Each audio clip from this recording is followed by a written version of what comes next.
we have about close to 500 participants already on and counting. So I understand that the group that's on here is actually from all over the world and all over the country. So we're really excited to talk to you guys. And it's been very exciting. The day of kickoff a week ago, when Dr. Giamico was speaking, I was actually in the background operating, and so I was there for the beginning of it, and it truly was really exciting, and we're very excited to speak to you. So for this series, which is going to happen on Wednesdays at 9 a.m., it's called the ACP Corner. For those of you that don't know what an ACP is, it stands for Advanced Care Provider, and you'll hear in some other institutions calling it APPs or some version of that, but it's really comprised of physician assistants, aka PAs, and also nurse practitioners, aka NPs, and CRNAs. So we have, over the next few weeks, we will have we'll have PAs from CT surgery. We have a CRNA from Memorial Sloan Kettering. We have a critical care NP. We have a couple of other PAs that are going to be talking to you about some really cool stuff in our role in taking care of patients. So because we have a little bit of a diverse background in the people attending this, we wanted to start this ACP series off with our journeys and our experiences of how we came to be where we are today. And starting with myself, at my time when I was in your stage of life, which was high school and college, I actually didn't know what a nurse practitioner was. I did not know what a physician assistant was. And someone just mentioned to me in passing in my, I think it was late junior year of college, and said, hey, you should think about this if you don't want to be a doctor. And I looked into it and I applied on a whim, and I really hadn't really thought about becoming a PA before that. My background is that my mom was a critical care nurse for 37 years. I spent a lot of time as a child in the hospital because we had child care issues, and the break room at my mom's hospital was one of the normal places in my life. And we spent a lot of time together, and I decided I wanted to become an athletic trainer. And for those of you who don't know what that is, that's the person that runs out on the field when someone falls and hurts themselves during a sports game. So that was how my career started. And then someone asked me that if I would consider being a PA. So I went to school, and I loved it. And I got to admit, I struggled when I was part of the didactic portion, the classroom part. I didn't do well. But then once I got out to do my clinical rotations, everything kind of fell into place what I was taught, and I couldn't get enough of it. And I did a neurosurgery rotation, and I had always thought that I was going to go into orthopedics, but I had an amazing experience in which I was the only PA, only student with the chief resident at a level 1 trauma center. And that means really sick people coming in with motor vehicle accidents, with high-speed injuries, bullet wounds. And it was just me and a female chief resident, which still at this time is a very rare thing to come by. And I really just, it was a sink or swim, and I swam and I loved it. And I couldn't get enough of it. So I then took my first job out in rural Pennsylvania at a place called Geisinger Medical Center. And this was a huge facility which took care of 2/3 of Pennsylvania. And I really learned how to be a practitioner there. I learned how to be empathetic. I dealt with very, very traumatic situations, but I also dealt with very fulfilling situations where we fixed people and they went on to live normal lives. So it was incredible. And at that point, I was also a program director for a residency for PAs and NPs in neurosurgery, which was also a very fulfilling job title. And then I decided that I wanted to come to New York because I always knew I was going to end up in New York. I grew up right outside of New York. And I was at Beth Israel, and eventually I made my way into the Northwell Health System, and I've been at Lenox Hill for about 5 years now, and I'm the supervising PA, which just basically means I babysit all the surgeons, and my team babysits me. And that's it's been a great ride. And you guys, I'm honored to introduce my team here.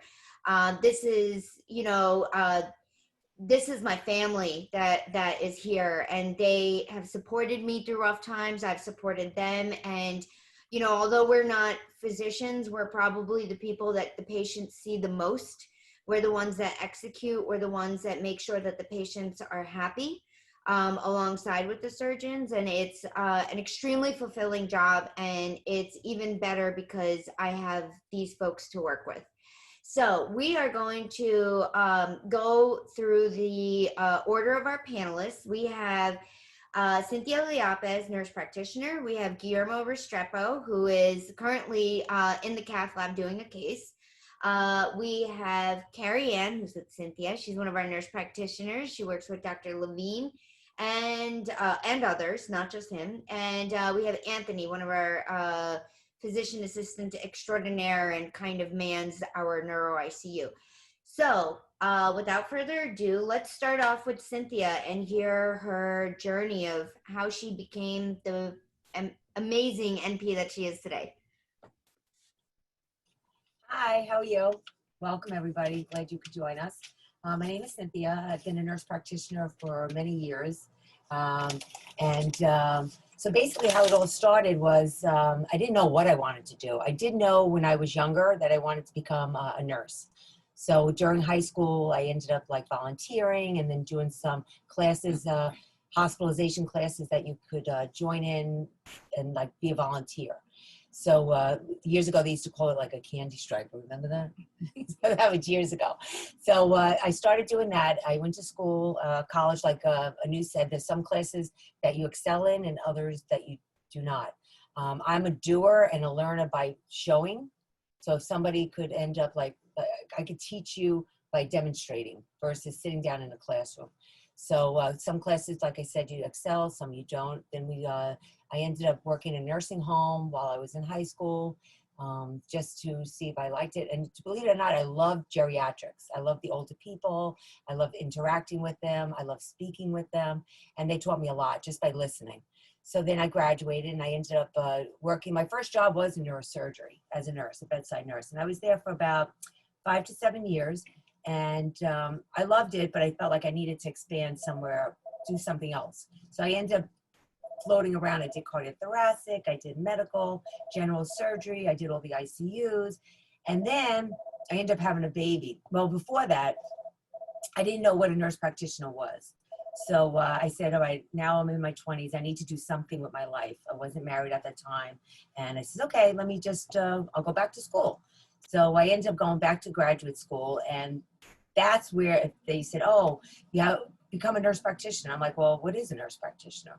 So they said, it's a nurse practitioner, it's an advanced practice. You work along with the medical team, with the nursing and all the staff. So I says, okay. Then it gets even worse. So now I did my prerequisites. Now they go ahead and pick a track. And I go, what do you need? So now you have to like specialize. So nurse practitioner, there's a lot of specialties. You could do education, you could do nurse anesthesiologist, you could do geriatrics, pediatrics, family, or acute care. So at that point, the only thing I knew that I worked in the ICUs was acute care. Education, you wouldn't want me as a teacher. That I knew. So then I says, okay, I could do the acute care. So I did the acute care track, and we were one of the first ones to graduate from the acute care. At that point, they didn't even have a review course for acute care. I think it was the first year that it was brand new. So I'm been around. So so that's how I ended up doing acute care. And then my first job was, then afterwards I ended up getting pregnant, which is a great thing. At that time I met my husband, got pregnant, and I'm graduating. So I was like, oh, now what do I do? I'm not going to stay home. So I ended up getting a job in cardiology because it was during the day and it was close to home. But then I didn't take that job because it was the evening job. The hours just didn't work. So then I got called back to neurosurgery because I used to work at NYU neurosurgery, and then they went over to BI North. which is now, no, it used to be another hospital that was taken over. So it was neurosurgery. It was a nice small hospital, worked well together. And I said, I don't know. So then I went there, and there's a lot of people that I knew. So that's how I ended up starting back in neurosurgery, and I haven't left since. So I've been doing neurosurgery as a nurse practitioner for almost 20 years. It's the same group of people that we work with. I have to say, this over the years that I've worked, amazing family that we have, both inpatient and outpatient, PAs and Ps. We don't see ourselves as anyone better than the other. We work well together. When I first started, I wasn't credentialed. And one of the PAs, I said, well, I feel like I needed to do something. So I started writing notes, but it had to be co-signed. One of my colleagues, Vadim, he turned around and goes, this is a first. I have to co-sign an MP's note. So I said, listen, I don't even mind. I mean, because this is how we work together. And finally I got credentialed, and I was able to do things on my own. But this is the place.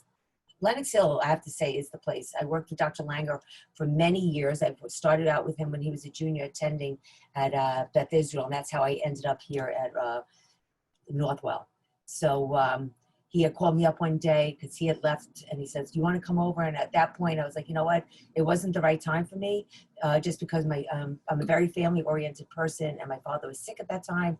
And I said, I have to take care of my parents right now. And he respected that. He said, don't worry. Your first priority is your parents. Take care of them. And that's what I did. And then I ended up here. So, and then, we've had precepting people. We work well with the PAs. We work well with the attendings. I work mainly in the hospital. There's a few times that I work with Kerry Ann in the office, but she'll tell you more about that because she's the pro at that, the expertise. So basically, we work well with the PAs, we work with the neurointensivists, and then we consult people. We have our medical team, our infectious disease team. So we work very well. So what I suggest, if you're looking to this field of like the ACPs, a PA or an MP, as you're going into high school, no one's expecting you to know what you want to do. Some people are very lucky. I was like, my husband even said he didn't know what he wanted to do. He went all over the planet. But he was saying that, I was very fortunate to know at an early age what I wanted to do. Now, my daughter just started college, and she was through high school. And I didn't tell her to be I didn't push it either way. I said, do what you want. She really wanted to be a veterinarian, but she didn't want to go away. So she was like, finally, she didn't discuss anything with me until right before she graduated. She goes, I think I know what I want to be. And I said, what would you like to be? She goes, I want to be you. And I was taken back, and I was like, wow. I go, well, you have to be a nurse first, because that's what makes the difference. A bedside nurse, taking on nursing care, learning your foundation, and then from there, expand. You may not want to be in the hospital. Maybe you want to be administration.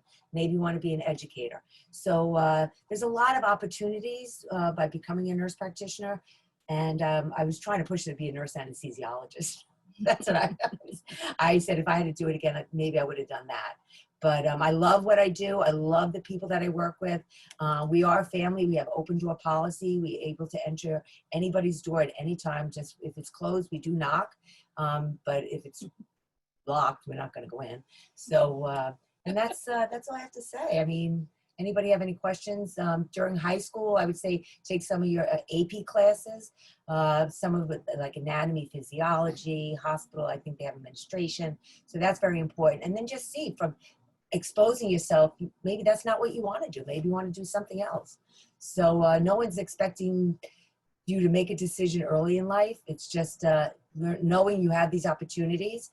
And we're here after all this COVID. If people are interested in shadowing us in the summer, hopefully by next summer, we'll be back to our new norm. But even during the COVID, we had worked well together, both inpatient, outpatient. It was an experience that don't want to experience it again, but if we have to, we're ready for it. All right. And Anu? Sorry, I'm having trouble unmuting myself as usual. Thank you so much for sharing that. I did not know a lot of that. So it's great. This is great for us. We're getting to know each other. So the next person on the list is Sir Guillermo Restrepo, who's sitting there with his N95. All right. Good morning, all. Thank you for joining us this morning. Where do I start my story as a PA? So my story actually started when I came here as a youngster, 15 years old, 16, going to 16, and I entered high school here. Obviously, I didn't know anything about the profession. I think the profession was very young to begin with, and I really what I really wanted to do early on was to be a pilot. Quite honestly, healthcare was not even in the radar. But I thought that the fact that I didn't speak the language was gonna um, obviously keep me back from pursuing my career choice. So finished high school here, learned English as well as I could, and then went on to college. The first 2 years of college, I had an undeclared major, so still didn't know what to do. I heard about the actually my path started with X-ray. I heard about X-ray school, and I said they said it was like 2 years, quick, easy money. It wasn't so, but that's how I basically got into healthcare. I did a year and a half of being an X-ray technologist. One day, I basically went to the cardiothoracic unit to take a portable X-ray, and I met. Well, I saw this guy who I always thought was a doctor, and he was running by himself, basically the whole cardiothoracic unit. And it was this older man, tall, slanky, not very talkative. But one day I started talking to him, and I said to him, you one of the doctors here? He goes, no, I'm a PA. He never wore his badge, so I never could identify him. So he says, I'm a PA. I said, what is that?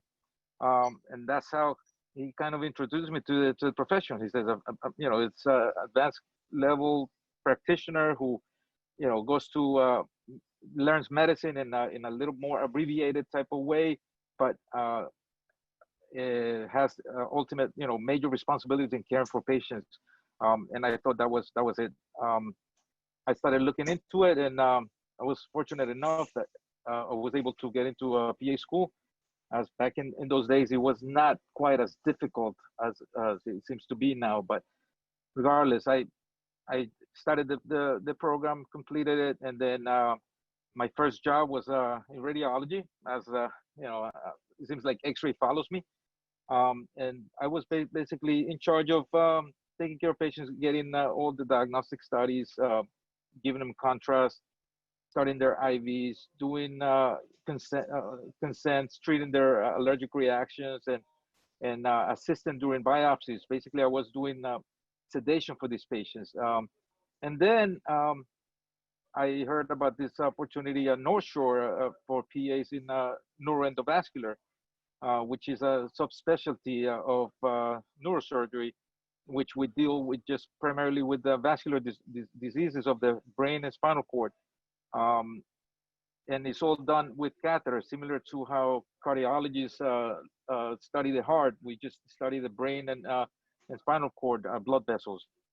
So I was interested in doing that. I worked in North Shore for about 10 years under in the Department of Interventional Radiology, but with close collaboration with neurosurgery. And then about 6.5, almost 7 years ago, I came to Lenox Hill to join this wonderful team that Dr. Langer has put together. And here I am, loving every minute of it, still doing neuroendovascular, and with a great team of PAs and NPs who we collaborate greatly, and nurses, obviously.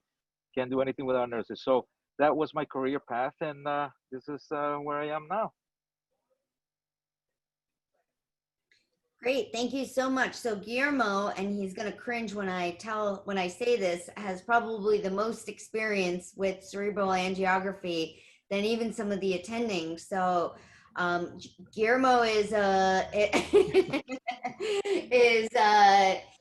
is a very, very valuable asset to our team because a lot of times the surgeons, when he's at the table, they look to him and they ask what his input is on what they're seeing, and he, just like the rest of us, he's very much part of the care team, and does many times we've heard stories of where Guillermo has picked up something that the attendings needed some help to see, or something like that. So he's certainly someone whose experience very much speaks for itself, and the attendings rely on him heavily, and we rely on him heavily to teach us because what he does is extremely specialized, and not everybody has his skill set. So we are very lucky to have someone like Guillermo on our team. Thank you. So up next, we have Kerry Ann Tomlinson, who is going to speak to us about her journey to becoming a nurse practitioner. Hi, everyone. I'm Kerry Ann. Thanks for the birthday wishes. So, I was born in Jamaica, in the West Indies, and I moved here after completing a year of college there. There, I thought I wanted to be a teacher.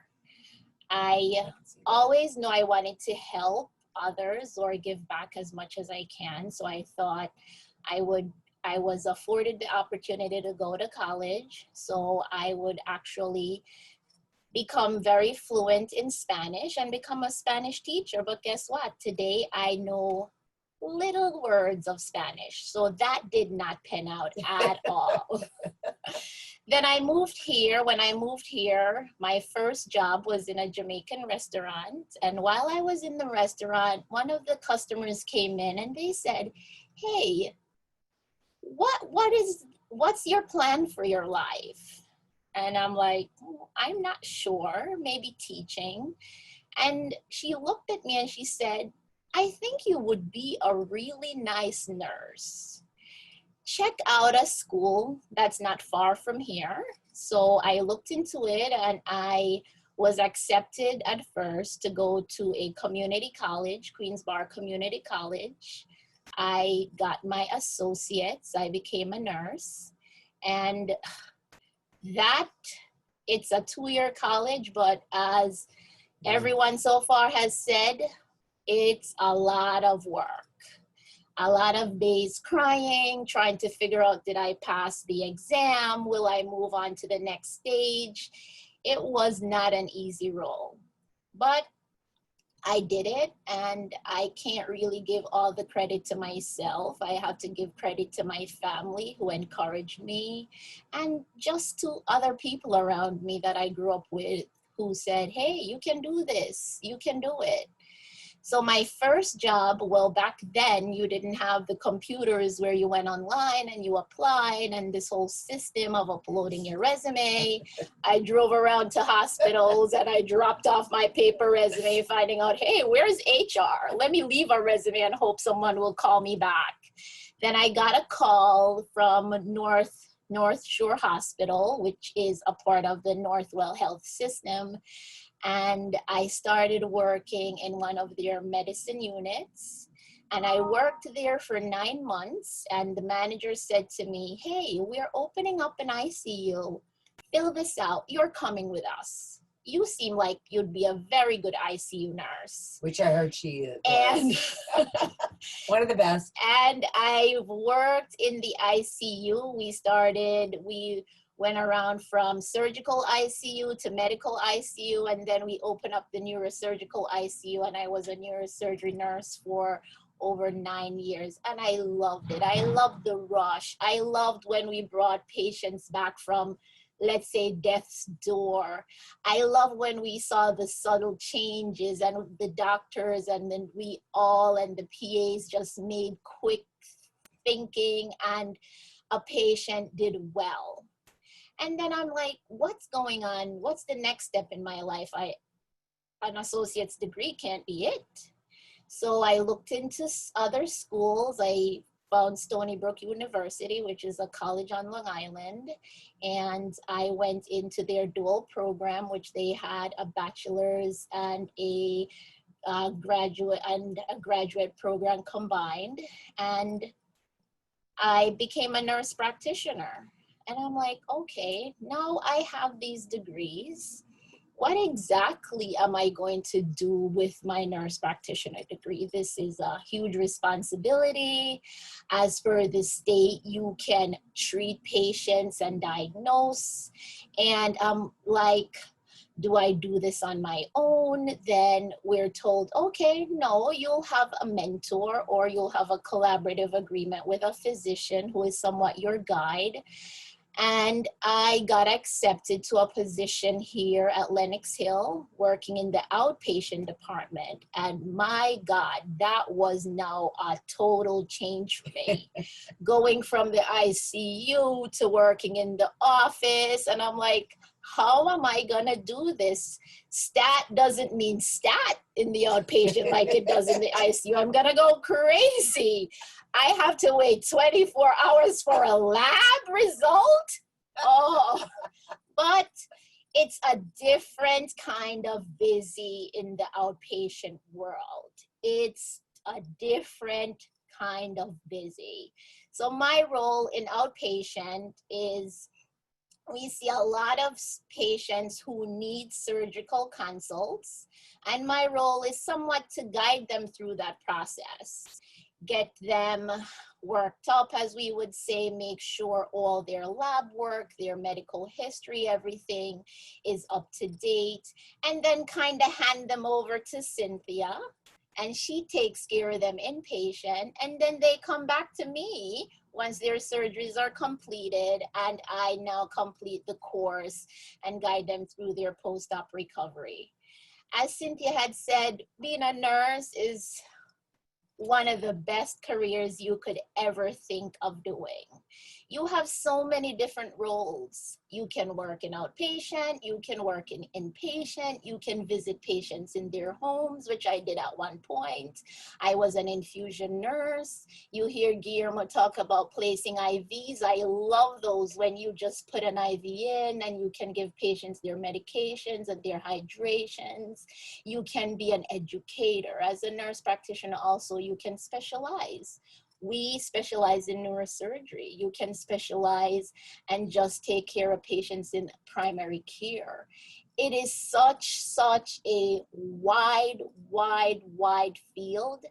And if you ever choose to come join us in the nurse practitioner or the PA world, you will never, ever regret it. So if you are ever thinking about, hey, what do I want to do? Come. As Cynthia said, when COVID kind of blows over and you can come shadow us and see what we do, we would invite you in, because guess what? We do need the help, and we love to challenge young, new minds with new thought processes, and sometimes to keep us older ones on our toes. We learn from everybody. Of course, so come on over. I just love being a nurse. And I just love working with the team I work with. And as I've said before, I could not do it by myself. You'll find out from Anu and Cynthia and Anthony and Guillermo how many times I've called and I'm like, how do I go about doing this? And as I say to myself, if I ever think I know everything in this field, I need to change my job. Because another part of this job that I love is you're always learning something new, no matter how simple you think it is. So come on over, join us, and I hope you will consider becoming a nurse or a PA or an NP. And guess what? A nurse practitioner, we have to keep 2 licenses. We have to be a nurse and we have to also keep our nurse practitioner license. So come join us. Thanks for listening today. Thank you, Kerry Ann. That had to be the sweetest pitch for being a nurse I've ever heard. So as you can see, Kerry Ann has a foot in both worlds and really has seen both sides of it. And we work with her very closely. We rely on how she works up a patient and gets the patient ready for surgery. So one cannot work without the other. So she's a crucial member of our team. And once again, we love working with her. Next, before we open up for questions, and not lastly, is my right-hand man, Anthony Salvatore, who is someone that I lean on very heavily. Most recently, after I had a baby, he took over for me and dealt with what it is to be in charge, whatever we call that, or whatever that means. But he is his interest and passion is neurocritical care, but he's a jack of all trades. So I'll hand it over to him. Hey guys, good morning. Reporting to you live from Jamaica. It's pretty windy over here, but I hope you could hear me. I'll be applying to nursing school in the fall, so thank you, Kerry Ann, for that. To kind of start, it's probably a lot of what you've already heard, honestly. A lot of, where I am today is by fate, and just the wonderful team I get to work with every day, and teams I've worked with along the way. So I've been a PA now for 12 years. Came out of high school where I really wasn't the strongest student, just to be transparent with you guys. Obviously, that's maybe what a lot of you guys are experiencing too. But getting into college was a blessing. I went to St. John's University, located in Queens, New York. And, upon entering there, I just thought it was a fresh start, a start to, kind of clean the slate. And, everything from high school was completely wiped out. So let's hit the ground running. And I really wanted to make it a point to not just be another number there in the school. So I wanted to do something more than just being an average student. And I applied for student ambassador and an orientation leader. And it was there that I was hired to basically give tours of the school, which was an awesome gig. And my first job there as student ambassador was to give tours of basically not only walking around parents and potential students, but was to post up at a spot where I would direct families and students that were applying to St. John's into this area that was giving a talk for, the allied health and pharmacy school program. I had no idea what I was doing, essentially, other than just directing people to go that way if you're looking for something. It was out there on that Saturday day that I remember clear as day, that the program director of the PA school was outside smoking a cigarette, and he was just standing next to me. He was like, "Hey, what are you doing?" I was like, "Really, I'm just undecided. I have no idea what I want to do here, but I know I like science and I'm really good at it." So he said, "Why don't you apply to the PA program?" I'm like, "What's a PA?" No idea. That was a Saturday. On a Monday, I walked into the dean's office of the pharmacy and allied health program and asked him, "Hey, can I sign up to be this PA program?" After I did a quick Google search for all of 5 minutes in my dorm room. And he was like, "You realize you're, quote unquote, you're signing your life away to hell. You realize that, right?" And I was like, "Sure, cool, whatever." So I signed up and took a bunch of 21 credit semesters, summer sessions, and made it into the program. And the program probably wasn't the strongest student either. Lived, like Kerry Ann said, kind of test to test, struggling, thinking I was going to fail and get kicked out. And luckily I made it through. Became a PA, and the first gig I applied to, which was a neurosurgery position in the Bronx, was hired and learned from the ground up. And that really kind of, spawned everything in the way of critical care, kind of the trauma setting that I loved, and all things neurosurgical.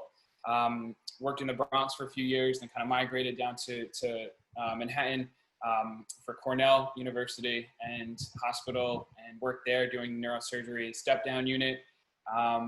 Met a lot of nice PAs along the years there, helping alongside residents and really understanding the camaraderie between residents, PAs, NPs, and nurses, and really kind of fine-tuning my background of doing procedures, which I loved. I really enjoyed doing the bedside procedures, and I think that's probably the strongest part for all ACPs. Like Guillermo could be in the cath lab doing stuff we were never taught in school, but still able to do it and hang with the surgeons.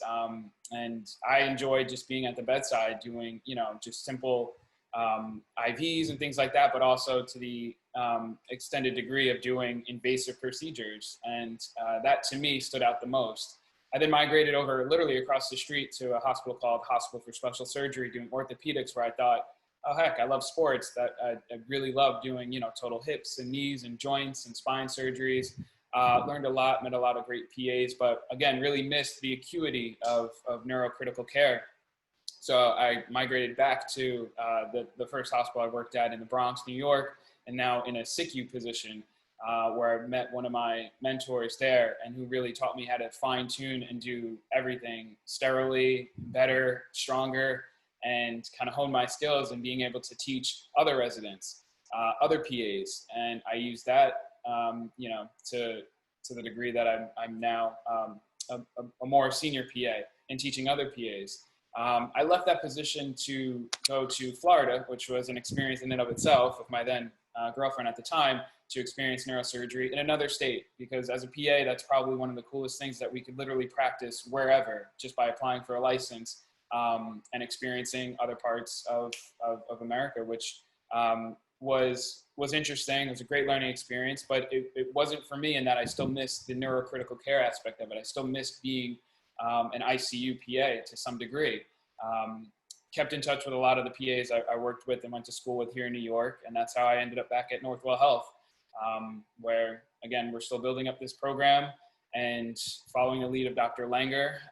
Just really blessed to be in an amazing position where I get to meet and work with, you know, PAs like Anu, NPs like Cynthia and Kerry Ann, and learn from Guillermo every day, and do amazing procedures. So one of the perks of being a PA is literally being super flexible, being able to go into the OR, being able to assist in procedures there, as well as, you know, really being the liaison between the surgeon and the patient.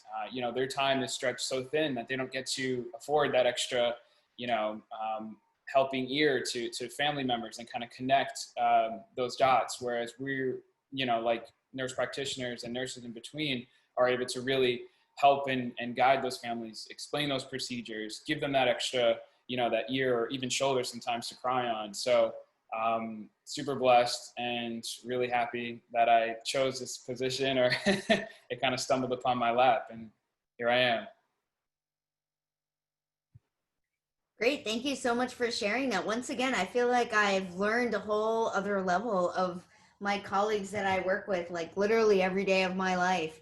And I see that there's 923 of you logged in right now, and there's got to be a handful of you that might find similarities in your story and one of the people that spoke today. And I really hope that if we even touch one of you to, or impact one of you to help you make a decision on what you want to do, or learn that there are other medical, high-level medical professions out there aside from being a doctor, I think we did our job here. And, you know, everybody that has spoken today works at the top of their license. You know, we are very independent people. We learn to manage up, learn to manage down.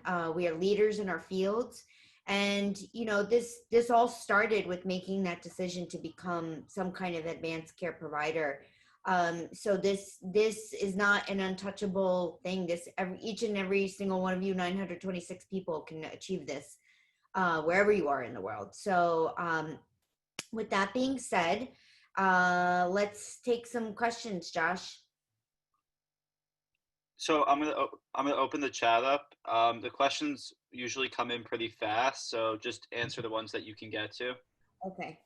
Hey everyone, while the questions come in, I figured I'd just butt in for a second. That was awesome. Thank you so much. Sorry I missed the very, very beginning, but true to form, Anu is very prompt. 9 o'clock, she just got going. I will echo everything Anu said. This is a fantastic team. This is probably, you know, I've worked in a number of hospital systems now, and this is probably one of the most autonomous and independent PA groups I've ever seen, without a doubt. And they function, like she said, at the top of their license, without a doubt, and the NPs as well. Everyone here has been absolutely fantastic in my short experience. And so ask questions away. They've been very forthcoming with their background, so I'm sure they're going to be forthcoming and honest with their answers too. Okay, so there are a million questions as Josh prompted. So I'm going to try to, okay. So as far as doing a residencies for a PA and a nurse, this is not required. This is something that is starting to gain speed. Surgical residencies are very common for PAs, as well as they're also being referred to as fellowship now. But you'll see a lot in CT surgery, in ER, in ortho, and surgery and critical care medicine. Neurosurgery, there's only a handful of them out there. who knows, there might be one here at Lenox at some point. Let's see. I don't know if you guys have the chat pulled up too, but feel free to jump in. I don't need to be the only one answering these questions. This is a good one. This question is for everyone. What is the best part of your job? I'll start. The best part of my job is saving a patient. They come in on the brink of death, and you could do something as little as putting a drain in their brain in 40 minutes at the bedside, and they wake up and start talking to you. That there's nothing more rewarding than that. Yeah, I agree with Anu. And at the same time, it's just you make a relationship with the patient, and then you have the family come in, and now you have a whole, their family becomes your family as part of a team. So that's one of the most satisfying is seeing the patient. They, you know, it's like a roller coaster. They get better, they go up and down, and finally they're up. And they stay up, and then they go to rehab, and then they come back and see us. And you don't recognize them because they're in their regular clothes. And then all of a sudden it clicks who they are, and you just say, oh my God. Well, now you can't give any hugs. But back then we used to give hugs and kisses, and, you know, their family becomes part of the neurosurgical family. And then they come to the floor, and then the nurses remember, and that's one of the most satisfying part of my job. Well, for me, the best part is, I echo everything Cynthia and Anu said. Yeah, you like seeing a patient get better, but the best part is having that patient just out of the blue, who you haven't heard from or seen in months, leave you a voicemail, and you are now wondering what is wrong with this patient now? Are they sick again? And the voicemail said, I'm just calling to say thank you and I'm doing well. So the best part is just kind of still having that open communication with patients, just to know that although you might not be seeing them anymore, they've gone on to life and they're still doing awesome. That's great. Guillermo, Anthony? So I was just going through some Guillermo, want to take it away? Go ahead, man. No, I was just checking out. Before beauty.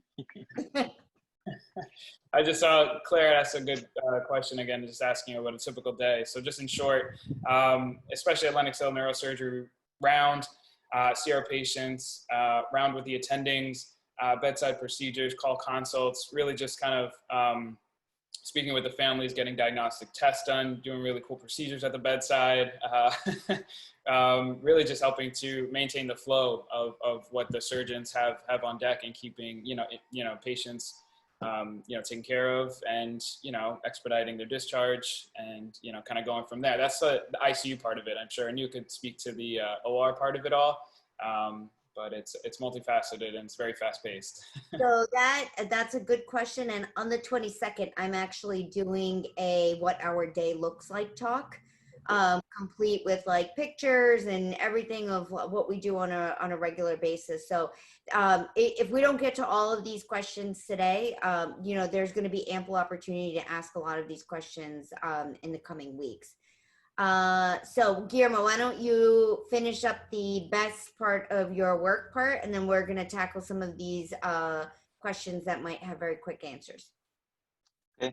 So the best part of my work is coming here and knowing that even at a small part, you can help somebody either, get better or continue to do well. Just taking care of patients. I think every day that is what I consider the best part of my job, basically. I could grab a question, Anu. Would you advise new nurses to work bedside for a certain amount of time before going to NP school? Absolutely so. You need to be a nurse. You need to understand what nursing is about, what taking care of a patient is about before you can actually go on to saying becoming a nurse practitioner.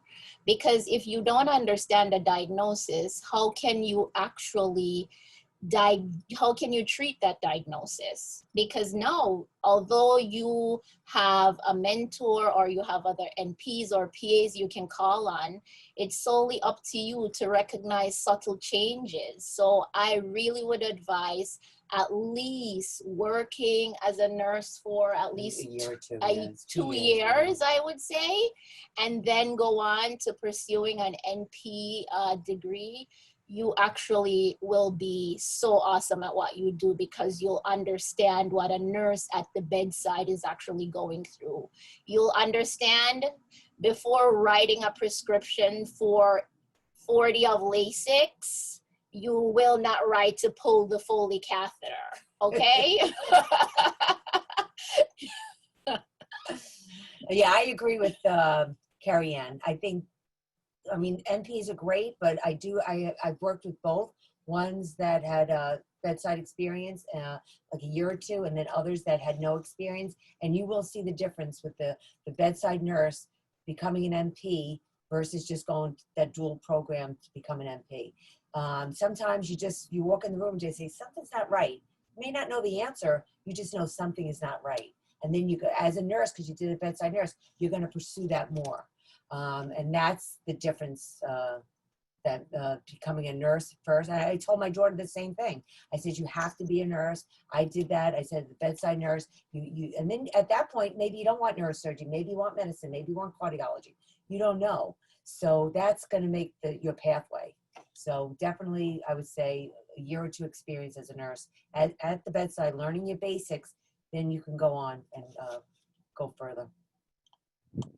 A recurring question I'm seeing here is related to ever wanting to become a doctor after becoming a PA. And I can start this one off because I definitely, after a few years in, I felt that I should have been a doctor and that I should have probably chosen to go to med school. But what I also came to terms with was that if I had become a doctor, given the background I was coming from, I don't think I would have ever entertained becoming a neurosurgeon. I don't think I would have ever been exposed to the love I have for what I do on a regular basis. I might have just written it off and chosen to do something else. So I think making sure that you're in a job that fits your personality and fits your values is very important. And I truly have found that at Lennox.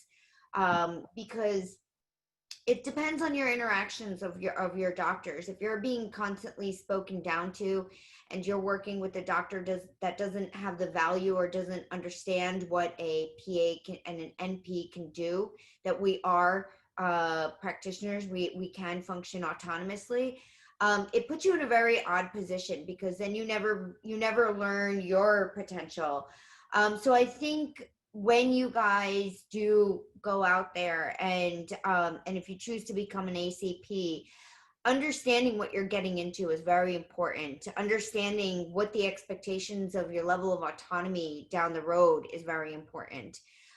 If this is, you have to be very clear about what you want. Some people, I know PAs that prefer to have a lot of oversight. They want to work closely with the physician, but they want to be told what to do, which is totally okay. And there's nothing disrespectful about that. That's honorable.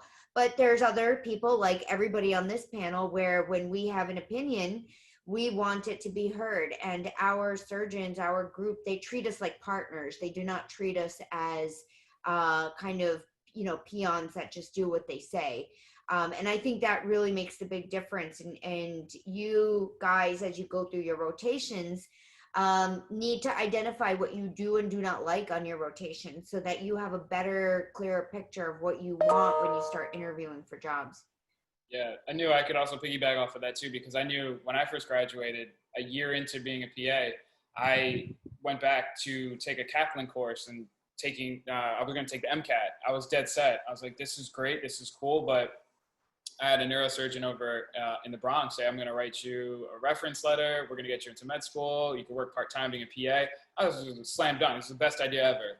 But to go back and take the prereqs, to take the MCAT, I feel like to go back to med school at the time, was a great idea, something I entertained so thoroughly, but just never went back and did. And I think it's the hardest part of coming out of PA school and thinking, okay, well, now this is it. Now I'm a real life PA, and what do I do next? You know, like I'm so used to taking tests. I'm so used to being in school, but you know, I think the idea of going back to med school, because you're working along med students and you're working with surgeons, and you're like, well, heck, I could probably do this. Like, why didn't I do this?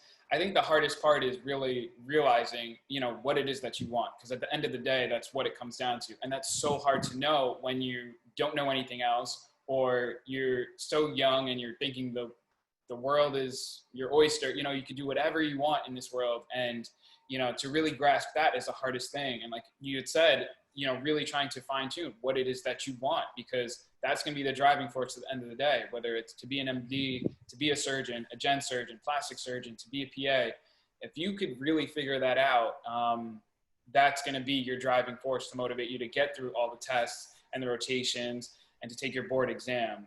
You know, it's not to say that I regret not having gone to med school, but it's definitely an idea that I entertained and I really thoroughly thought about. But I think just being a PA honestly suits me the best. So, Hey, Anthony, how old were you when you finished PA school? That's the point too. Yeah, no, I graduated PA school. I was just turned 21 actually. And is that the usual age? I mean, I believe, like, I went straight through. I did, you know, my 2 years of undergraduate at St. John's, and then 1 year of didactic, followed by the final year of my, you know, clinical rotation. So together 4 years. Depends on the track you choose, Randy. So I was 25 because I had done a different undergrad. Of course, yeah. And then I went to PA school afterwards, and now I think that a lot of the PA schools that go straight through their 5-year programs, right? That's what you did, Anthony? Well, no, mine. I mean, at the time, mine wasn't a master's program yet, so I got away with doing it in 4 years. But now, yes, like you said, everything is 5. Right. Yeah. I mean, listen, I don't mean to butt in because I know this is for you guys, but a few things. I think where you work is super important, and you guys are fortunate to have a group that does treat you like a team. And I think that there's, you know, you guys and the MPs and everyone, you know, you guys are fortunate that at Lennox right now, there's an incredible team-based approach, and you know, the surgeons rely on you guys as much as you guys rely on the surgeons for day-to-day activity, without a doubt, and probably more so with all you. I'll also say that, you know, the you know, follow dreams too. You know, 25, 26 is not that old to have to go back if you decide it's not the right course for you. And sometimes there are life situations that happen that make you move in one direction, and you end up happy. It depends on your value judgments. Do you want you know, a certain type of family or a certain type of lifestyle? Do you want like a new set? Are you happier, you know, with someone else making the ultimate decisions that are hard so you can go home and rest easy, or you know, maybe you don't even go home and rest easy. But there's never, it's never limited. You can always come back. You know, I went to medical school at 26, I think. I took 4.5 years off after college and did a whole bunch of stupid stuff. And so, you know, there's nothing's ever forever, except for death. And so in the interim, you can kind of do whatever you want. So anyway, back to you guys. So there's a question in here that is directed to Guillermo and Kerry Ann about your experience as being an immigrant and coming to this country and how that impacted your decision making. Hi, Kerry Ann. Well, thanks, Guillermo. You're such a gentleman. Gentleman. Thank you. Yes. So, for me, well, in Jamaica, we have patois, but English is our main language. So I didn't have that language barrier. And I had to get accustomed to a lot of things here. Like, it was a culture shock. Like, my professor saying I can call them by their first name, or people not responding to me walking down the block and saying good morning. But when it came on to getting into school, as I said, I was really fortunate because, as I said, it was just a customer in a restaurant who kind of thought you would be an awesome nurse and kind of guided me. So I didn't really run into a lot of barriers in college.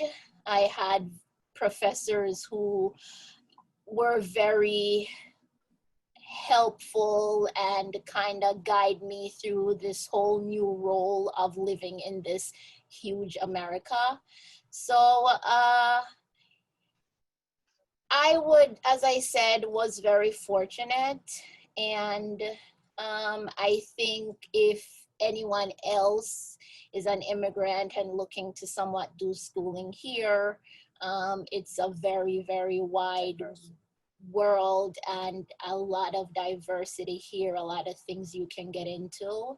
And Seconds, Kerry Ann, can you say how it made you a better NP, being an immigrant? okay, how it made me a better NP. Well, how it made me a better NP. Well, you kind of realize that not that I had to work harder to get by, but I realized that there was more opportunity out there for me to kind of grasp. And I wanted to excel and do the best I could to be the best at being a nurse or an NP. So I don't think I worked harder than anyone else, although I think so because I'm an immigrant. I know what hard work is, and I know my parents struggle with coming here and how hard they had to work to get me through college or get me into college. So I think just having that background plus living here for a while just made me a stronger person. My work ethics probably somewhat different. You know, I'll work till late hours of the night or get up early in the morning, although sometimes I don't want to, but I know I have to. I'll take phone calls at odd hours of the evening, weekends. Not to say that because I'm an immigrant, that's why, but that might have helped just to see how hard my parents worked. And I know that, guess what, I have to also do that too. Thank you so much, Kerry Ann. Guillermo, you're going to wrap it up for us. Okay. So for me, I mean, being an immigrant and coming in, challenge obviously was the language, but I was fortunate enough to come at an early age where I was able to pick it up relatively easily. My accent will never leave me, and that's part of who I am, and that's I'm happy with. But I can read, write, understand it quite well, and I can express myself as well as I can. For me, being an immigrant, actually, the most important thing that I think I took from it was the culture. Early on, I accepted the fact that, especially in medicine, people coming from different backgrounds will have different belief systems, different attitudes towards healthcare, and that kind of helped me, and understand early on how to approach different people coming from different cultural backgrounds. So I think it has made me a better PA, being bilingual, being from a different culture. I know we are probably wrapping up, but there was one question about burnout, and this is something that we all probably have experienced at some point, and how I think we're all here today and able to be sitting on this panel is we utilize each other. We delegate, we ask questions, and working together for this long, we can actually say to Cynthia, you need a vacation. Do not come back to work. Everyone gets burnt out. Take time off. That's what the culture here is. We kind of know each other. We are all family, and we can pick up on subtle things. So we always have to delegate, take time off. Or just lean on some people. That's it. Lean on someone's shoulder. I mean, during the COVID, I remember, well, Langa told everybody, but the one day I felt like I was so out of control And he picked it up right away. He goes, what's wrong with you? I go, I don't know. I said, this is just, he's like, why? It's because you're out of control. I said, I'm out of control. And I realized I didn't know too much. And thank God, he goes, come at 6:30. We're going to go over lessons. And he did whatever he could do, the whole team, the PAs, the MPs, we all went there. And poor Kerry Ann from an outpatient had to go back into inpatient. She learned too. And together as a group, we all were stressful, but we did a good job. Yeah, I have to say, we all did a good job and we leaned on each other. yeah. And we had to take a breather. Great way to end this. So for the group, there was a lot of questions, and you know, you're going to be meeting PAs over the next few weeks, and there will be times to ask some of these like logistical questions. I'll be back on the 22nd, and I'll try to make some time for maybe we can put a section of that talk to answer a lot of these questions. So thank you, everyone. This has been very, very amazing for all of us involved. Thanks, guys. Thank you. That was awesome. Bye. Thank you. Thank you all. Come to Nursing World. Happy birthday to Kerry Ann. Thank you, Happy Kerry. birthday, Kerry Ann. That was fantastic. Thank you guys so much. Oh no, thank you. We enjoyed it. Yeah. This is a great experience. Unreal, Thank you. right? Yeah. Thank Really you for cool. having me. Yes. From people all over, it's amazing. I love Really, it. really cool. Thanks Yeah. for the invite, Anu. No problem. Thank Yes. you. Thank you. Bye. Bye, guys. All right. I